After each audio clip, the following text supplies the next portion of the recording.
तपोधाम आश्रम में बोले सीएम योगी, सनातन ने दूसरे धर्मों को शरण दी, सनातन को कोई चुका नहीं पाया।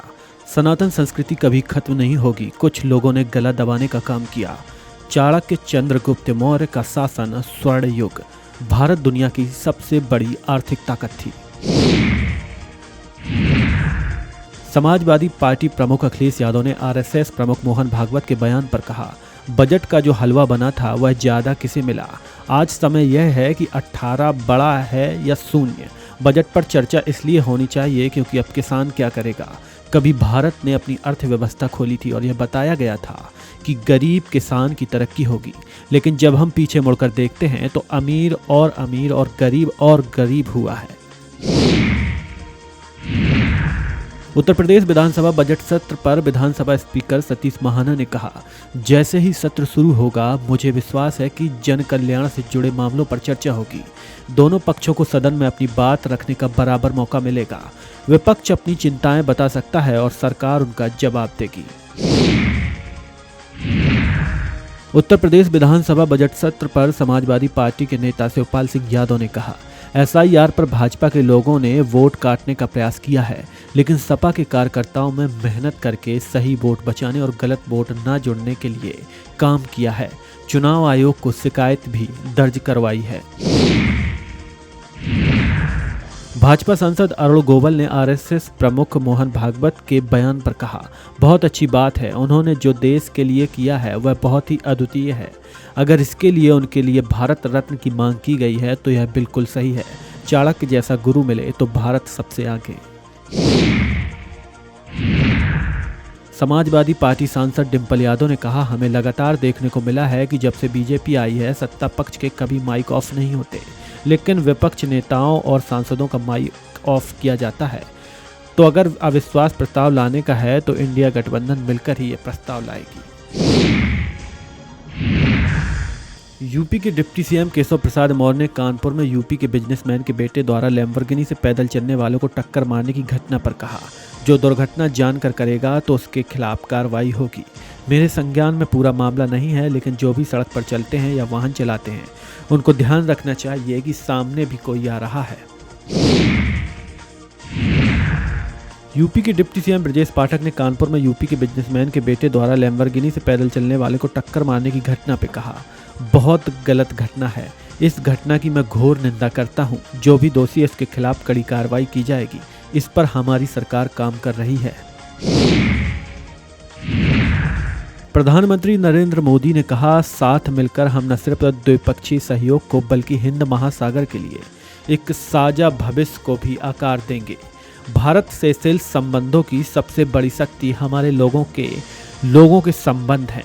सेशेल्स में बसे भारतीय समुदाय ने सेशेल्स के सामाजिक और आर्थिक जीवन में उल्लेखनीय योगदान दिया है और हमारी मित्रता को मजबूत भी किया है।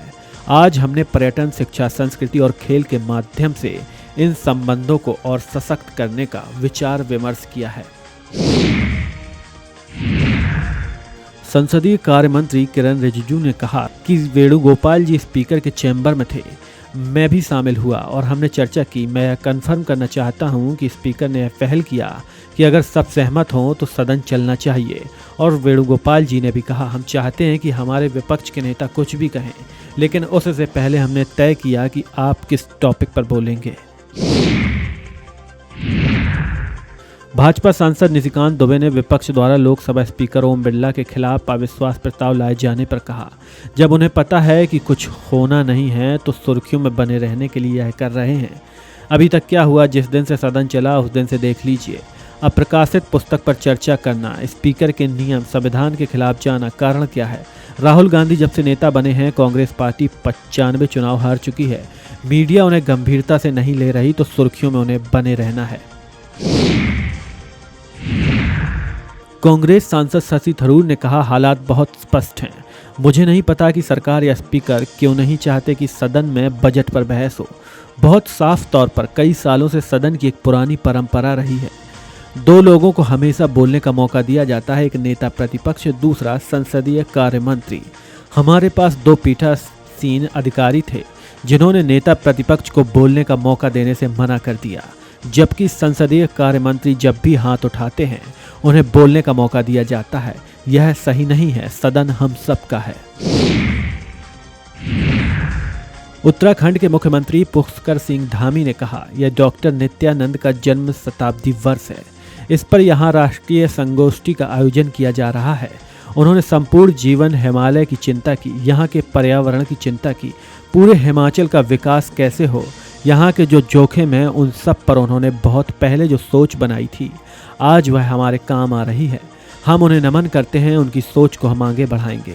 सीमांत क्षेत्रों की डेमोग्राफी जो खराब हो रही है उसे लेकर हमने सामने जो खतरा है उस पर बहुत पहले ही उन्होंने चिंता की थी।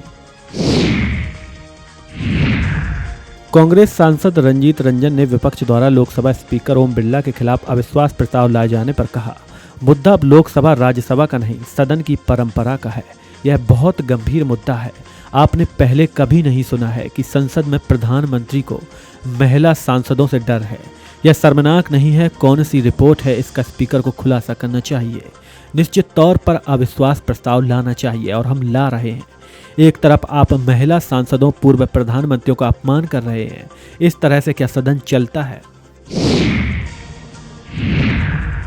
नगीना से निर्दलीय सांसद और आजाद समाज पार्टी काशीराम के राष्ट्रीय अध्यक्ष चंद्रशेखर आजाद ने आरएसएस प्रमुख मोहन भागवत के बयान पर कहा, अभिव्यक्ति की आजादी है, कोई किसी के लिए भी पुरस्कार की मांग कर सकता है। मोहन भागवत तो सरकार से मालिक हैं, उन्हें मांग करने की क्या जरूरत है? वे कह देंगे तो कौन मना करेगा? देश की आज़ादी में किसका कितना बड़ा योगदान है, यह किसी से छिपा नहीं है।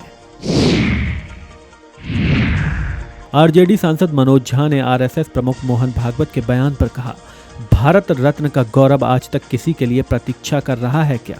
मुझे समझ नहीं आ रहा कि मोहन भागवत कैसे बयान देते हैं।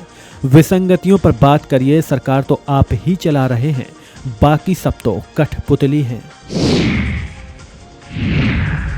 कांग्रेस सांसद इमरान प्रतापगढ़ी ने कहा, जिस वक्त मलेशिया में प्रधानमंत्री मोदी वहां के राष्ट्राध्यक्ष से मिल रहे थे, उस समय असम भाजपा एक ऐसा वीडियो ट्वीट कर रही थी जो इस देश के संविधान, लोकतंत्र के खिलाफ और नरसंहार के लिए उकसाता है। हैरत है, भाजपा अब तक अपने इस दुलारे मुख्यमंत्री पर कोई कार्रवाई क्यों नहीं की? उच्चतम न्यायालय ने अब तक इस पर स्वतः संज्ञान क्यों नहीं लिया? भाजपा को स्पष्टीकरण देना चाहिए। मैं प्रधानमंत्री मोदी, केंद्रीय गृह मंत्री अमित शाह, जेपी नड्डा, नितिन नवीन से पूछना चाहता हूं कि क्या यही भाजपा की आधिकारिक लाइन है?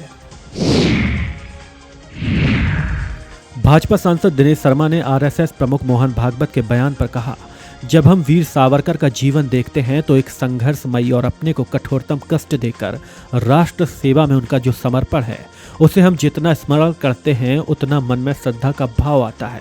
मैं समझता हूं कि देश की अधिकांश जनता ने उन्हें इस रूप में देखना चाहती है।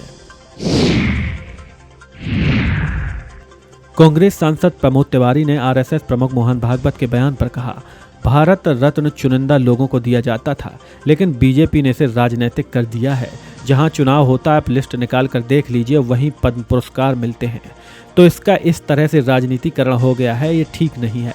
जहां तक वीर सावरकर साहब का है, तो हो सकता है कि उनके जानने और मानने वाले आरएसएस के लोग उनकी आलोचना भी करते हों। ये उनके विचार हैं, हमारे नहीं। केंद्रीय मंत्री नित्यानंद रॉय ने भाजपा के राष्ट्रीय अध्यक्ष नितिन नवीन के बिहार दौरे पर कहा, भाजपा के कार्यकर्ता और जनता उनके आगमन पर उत्साहित है और उनके स्वागत की तैयारी कर रहे हैं। नितिन नवीन युवा हैं और युवाओं में एक विश्वास भाजपा के प्रति पहले से है। करोड़ों युवाओं को नौकरी देने का काम भाजपा ने किया है।